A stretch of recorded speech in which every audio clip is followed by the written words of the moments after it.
Using header tags effectively.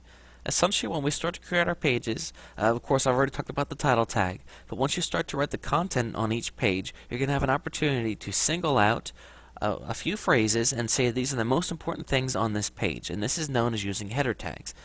If we look here, we can see that to use a header tag, simply use the syntax h1, and then of course we have the closing here with the slash and then h1 again.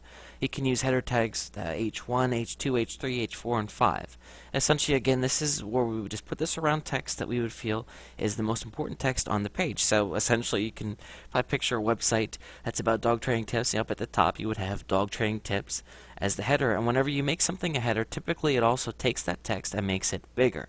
So what I would do is, if I had a page, I would have that, and then maybe further down on the page, I could have something like more information on dog training tips or additional dog training tips, and maybe that could be H2 or H3. So again, you want to sprinkle these throughout your page. I would not suggest making them too long or having too many of them.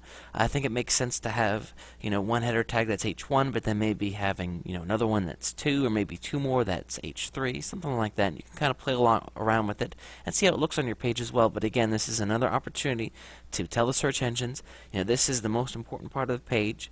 And what I like to do is, I do the keyword research to attack a certain phrase, and then I go through and I use the title tags, and I also make sure that I use the header tags to really highlight that specific keyword phrase that I'm trying to rank that page for.